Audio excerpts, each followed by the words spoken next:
여러분은 무엇을 할 때 행복하신가요? 여기는 지금 치앙마이예요. 네, 저랑 같이 공부하던 다른 지자체 팀장님들이라고 같이 여기 여행을 왔어요. 여행 갈 때 꼭 갖고 다니는 책이 있었는데 사실은 그 여행의 기술 이 책을 많이 갖고 다니는데 오늘은 무엇이 나를 행복하게 하는가 이 책을 가지고 왔어요. 이 같이 온 팀장, 과장님들은 정말 인생에서 가장 어려울 때 그 시간을 함께 하신 분들이에요. 제가 심적으로 재정적으로 가장 어려울 때 행운이 찾아온다 그러잖아요. 공무원 생활을 이렇게 제가 뒤로 돌아보면 정말 행운도 많이 있었고 불운도 조금 있었던 것 같아요. 그런데 가장 큰 행운이 무엇이었냐 이렇게 물어보면 지자체별로 핵심 리더 교육이라 그래서 이렇게 한두 명씩 두세 명씩 뽑아서 1년 장기 교육을 보내주는 게 있어요. 그런데 그 교육은 팀장급 이상부터 가는데 그 교육은 많은 분들이 선호를 하는 교육이에요. 그래서 제가 정말 운이 좋게 그 교육을 1년을 갔다 왔었어요. 그런데 모든 커리큘럼을 집약적으로 배울 수 있는 기간이 있는 거, 운동이 됐던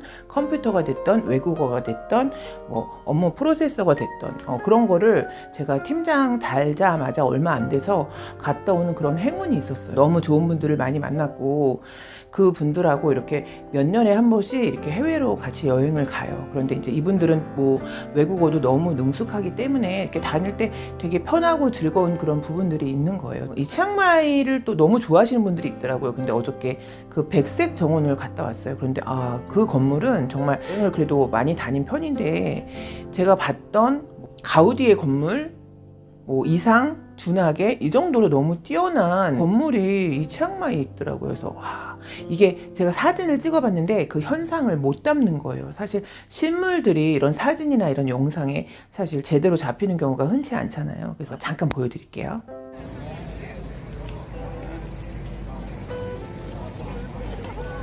우리가 살면서 무엇이 나를 행복하게 하는가 이거를 정확하게 알아야 된다는 거예요. 사람들이 행복과 어떤 이런 즐거움, 낭만 이런 거를 잃어가는 이유는 독창성이 없기 때문이래요. 그런데 제가 이 여행 준비를 하면서 느꼈던 게 내가 여행에 주는 설레임이 왜 예전만큼 못하지? 막 이런 생각을 하게 된 거예요. 예전에는 막 여행 간다 그러면 막 프로그램 짜고 짐도 며칠 전부터 막 싸놓고 그리고 막 그날 어떤 옷을 입지? 막 어떤 컨셉을 하지? 막 이런 걸 막 고민할 때가 있었어요. 그런데 요번 여행은 그 당일날 짐을 쌌어요. 그리고 옷도 정말 아무거나 막 갖고 왔어요. 그리고 짐도 최대한 빼서 이 캐리어가 텅텅 비어 있었어요. 여행에 대한 이 설렘이 빠진 걸까? 이런 생각을 하게 된 거죠. 바람직한 삶의 요정은 깨달음에 있다고 얘기를 해요. 깨달음이라는 거는 인간관계와 일과 여가 이 세 가지에서 느낄 수가 있다는 거예요. 그런데 이 일과 여가 이거는 너무 치열할 때는 우리가 알지 못한다는 거예요. 일과 여유 이거는 그 자리에선 잘 안 보인다는 거예요.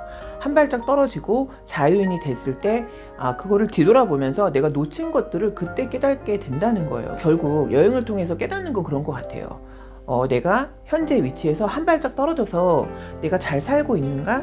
내가 살면서 놓치는 건 없는가?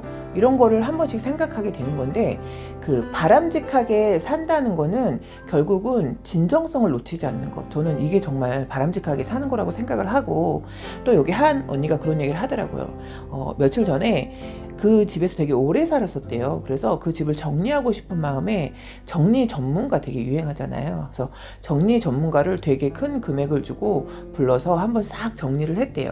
근데 거기서 깨달은 게 있었다는 거예요. 내가 지금 정리된 상태에서 물건을 찾으려니까 오히려 내 손에 익숙하지 않기 때문에 더 찾기가 어렵다는 거예요. 그런데 그 고비를 통과하고 나면 그 자리가 딱딱 정해져 있기 때문에 그 포지션을 유지하면서 제대로 된 동선을 유지할 수 있다는 거죠. 쓸모없이 많은 물건들을 갖고 있었다는 걸 알았다는 거예요. 그런데 정말 제대로 사는 거는 저는 단순하지 않게 단순하게 사는 게 제대로 사는 게 아닌가 이런 생각을 할 때가 있어요. 그래서 저도 지금 삶을 계속 이렇게 심플하게 만들려고 노력을 하고 있고 또 제가 소유하고 있는 것도 많이 비우려고 막 노력을 하고 있어요. 언니들이 그러더라고요. 저보고 너무 바쁘게 사는 거 아니냐고. 그 바쁘게 산다는 의미는 제가 늘 말씀드리지만 독서를 하고 기도 명상, 저는 이제 교회를 다니니까 예배 생활을 하고, 그리고 또 제가 운동을 오래 가졌다 그랬잖아요. 이 운동을 하고, 그러니까 언니들이 보기에는 제가 너무 바쁜 거예요. 그런데 저는 개인적으로 제가 느끼기에는 바쁘다기보다는 삶의 균형을 맞춰가고 있는 것 같아요. 그 전에는 제가 몇 년 전까지만 해도 저는 8, 90%까지는 일에 올인했던 것 같아요. 정말 토요일, 일요일도 없이 일에 올인하고 또 막 그렇게 일을 올인하면서 제가 놓쳤던 것들이 되게 많았던 것 같아요. 건강도 정말 많이 상했고 믿음 생활도 중단된 상태였었어요. 그래서 뭐 하나에 너무 올인하는 거, 이거는 삶의 균형을 깨뜨린다는 걸 그때 알았던 거예요. 그래서 가장 이상적인 거는 삶의 균형을 유지할 때 좋은 아이디어도 나오고 짧은 시간에 많은 거를 할 수 있다는 걸 깨닫게 된 거예요. 그 속에 하나 인지를 정확하게 하고 있는 건 있어요. 그건 뭐냐면 정말 필요할 때 휴식을 놓치지 말자. 저는 그 생각은 항상 머릿속에 갖고 있어요. 왜냐면 제가 그 삶의 리듬이 깨지면서 건강을 너무 급하게 상하해 본 적이 있기 때문에 다시는 그런 시행착오를 하고 싶지가 않은 거예요. 왜냐면 그 버려진 시간이 그때그때 휴식한 시간보다 훨씬 많았기 때문에 정말 현명하지 못한 선택을 했었던 거죠, 그때는. 그래서 이게 삶의 균형을 유지한다는 거, 이걸 놓치지 말아야 되겠다. 이게 여행 오면서 더 강력하게 느껴지는 부분인 거죠. 여행을 즐기는 이유는 또 하나가 있어요. 서해져 있는 데랑 약간 동떨어져서 저를 제 3자 입장에서 볼 수 있는 그것도 있고, 그리고 또 내면을 좀 비우는 거, 의도적으로. 근데 이게 직장 생활을 하고 있거나 내가 속해 있는 데에 딱 올인되어 있을 때는 내가 내 스스로 비운다는 게 사실 쉽지는 않아요. 그런데 이렇게 완전히 환경에서 사람이 변할 수 있는 건 그거라 그러잖아요. 환경을 변화시키는 거. 있는 곳에서 멀리 떨어져 있을 때 내 현실을 좀 객관할 수 있다는 거죠. 그리고 3자 입장에서 바라볼 수가 있다는 거죠. 그래서 그런 거는 놓치면 안 된다, 이런 생각이 드는 거죠. 그럼 내 내면에 그 귀를 기울이는 의도적인 연습, 이것도 되게 필요하다고 하는데, 내 내면에 대해서 귀를 기울이는 의도적인 연습으로 가장 용이하고 쉬운 거는 그래도 여행이 아닌가 생각이 돼요. 저희가 마지막 날 묵었던 숙소예요. 여기 이렇게 민속 마을인데 굉장히 운치 있고 시골 풍경이라서 아주 잘 쉬었어요. 그런데 이 책에 삶에 대해서 느끼는 두려움에 대해서 4가지로 정리가 되어 있는데, 요거 한번 읽어드려 볼게요. 무의미한 삶에 대한 두려움, 외톨이가 되는 두려움, 길을 잃는 두려움, 죽음에 대한 두려움. 여러분은 이 4가지의 두려움 중에 어떤 게 있으신가요? 사람들은 가끔 혼자 있어서 외롭다 막 이렇게 생각하고 내가 왕따가 아닌가, 내가 외톨이가 아닌가 막 이렇게 생각하시는 분들도 있으신 것 같아요. 이거를 외톨이라 이렇게 생각하는 것보다는 내가 고독을 즐길 줄 아는 여유에 들어갔다, 이렇게 생각하는 것도 되게 괜찮은 것 같아요. 저는 많은 사람들하고 어울리는 거를 좋아도 하지만 저는 혼자 있는 시간도 되게 좋아하기 때문에 일부러 저 혼자 있는 시간을 확보하려고 되게 노력을 해요. 또래에서 플러스 마이너스이다 보니까 누구 이제 고민을 들어가고 퇴직을 하면 또 무엇을 할 건가, 이거에 대해서 되게 고민이 많은 거예요. 정말 안전적이고 보호된 시스템 안에서 있으니까 걱정이 없었던 거예요. 그런데 이제 앞으로의 시간에 내가 무엇을 해야 되고 내가 혹시나 길을 잃지 않을까, 이런 거에 대한 두려움들이 다 있는 거예요. 그래서 어제도 이제 그런 얘기를 한참 했는데, 덜 가질수록 더 많이 행복해진다는 거 여러분 인식하시나요? 예전에는 제가 뭐에 이렇게 집중하고 살았는지 지금 생각해보면 그냥 막 바쁘게만 살았던 것 같아요. 그냥 막 많은 사람을 만나고. 그런데 결국 지금 와서 생각해보면 남아있는 거는 뭘까요? 근데 지금은 제가 그 선택과 집중을 하면서 하나하나 그 시간이 흘러가는 걸 인지하고 살고 있다는 이런 만족감이 있는 거예요. 어찌 보면 단순한 삶은 많은 거를 포기하는 게 아니라는 거예요. 그래서 아까도 이제 그런 얘기를 했는데, 저는 그 집도 제가 이사를 여러 번 하면서 계속 버리는 작업을 했어요. 그래서 지금은 어떤 분이 저희 집에 와서 그러더라고요.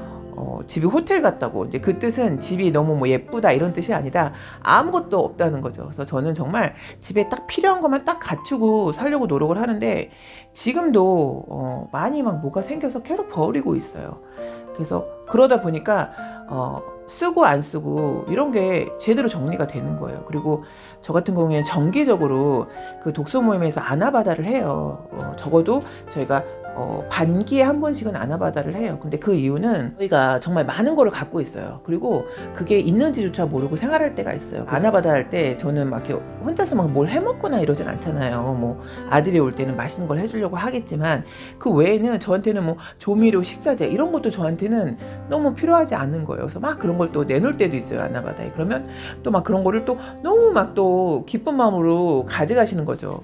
옷 같은 것도 이제 누가 보면 제가 옷을 되게 많이 사는 줄 알더라고요. 근데 저는 옷은 거의 구매를 안 해요. 왜냐면 옷은 일단은 저희 친언니가 저랑 키가 똑같아요. 그러니까 저희 언니도 키가 크기 때문에 저희 언니가 입는 옷 중에 좀 큰 것들 있잖아요. 저희 언니는 날씬해요. 저는 뚱뚱하고. 그래서 언니가 입는 옷 중에 크거나 박스형 옷들을 언니가 저한테 다 주는 거고, 그리고 또 저는 아나바다에서 저랑 비슷한 언니가 있어요. 그 언니가 안 입는 옷들을 저한테 다 물려주는 거예요. 그래서 저는 옷을 거의 사지 않거든요. 그리고 이제 뭐 외투 같은 거는 저희 엄마가 옛날에 입던 거, 저희 외투는 크게 입으시잖아요, 다들. 그러니까 저희 엄마도 키가 크세요. 저희 엄마도 그 옛날에 165면 되게 큰 거죠, 키가. 그러니까 저희 엄마가 입던 옷들을 저한테 물려준 거, 저는 거의 의상비는 들지 않아요. 가방 같은 거 이런 것도 저는 사지 않아요. 왜냐면 이런 것도 뭐 언니가 주거나 아나바다에서 사거나 미니멀 라이프를 하겠다 이렇게 결심하고 나서는 물건을 되도록이면 사지 않으려고 해요. 이게 신기하게 물건을 안 사면서 저의 만족도가 훨씬 높아지는 거예요. 여러분들도 이런 걸 경험해 보신지 모르겠는데, 오늘 제가 사버릇 하면 한 거에 대한 비용에 대한 부담하고 만족도가 떨어지기 때문에 더 좋은 걸 살 수 있었는데, 이런 것 때문에 오히려 행복감이 떨어지는 느낌이 있었어요. 그런데 이렇게 제가 사지 않고 뭐 언니가 주거나 아나바다에서 사거나 이러면은 정말 저렴한 가격에 이상의 물건을 득템할 수 있기 때문에 그 만족도는 또 엄청 높아지더라고요. 그럼 재미가 있는 거예요. 그런데 누가 그러더라고요. 어떻게 남이 쓰던 물건이나 옷을 입을 수가 있냐 이렇게 얘기를 해요. 그런데 저는 그거는 중요하지 않다고 생각해요. 뭐 그런 물건에 영혼이 실려 있다 막 이렇게 얘기하시는 분들도 있으시잖아요.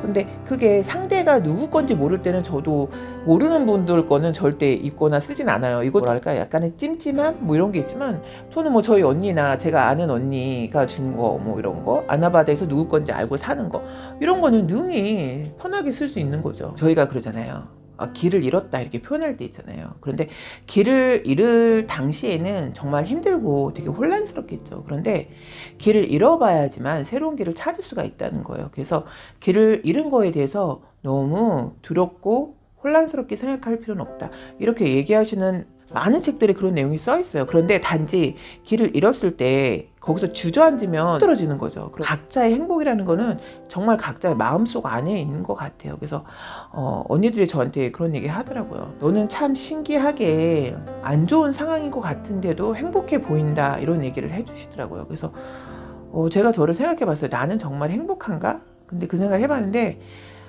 저는 정말 그 살면서 그런 거는 있어요. 어디 하나에 펑크가 나 있다. 근데 제가 생각을 해보면 저는 항상 어딘가 한 곳에 1%의 펑크가 있었던 것 같아요. 근데 어찌 보면 그것이 저를 그래도 덜 교만하게 했고, 그래도 제가 믿음의 끈을 놓지 않게 했던 게 그 1%의 펑크?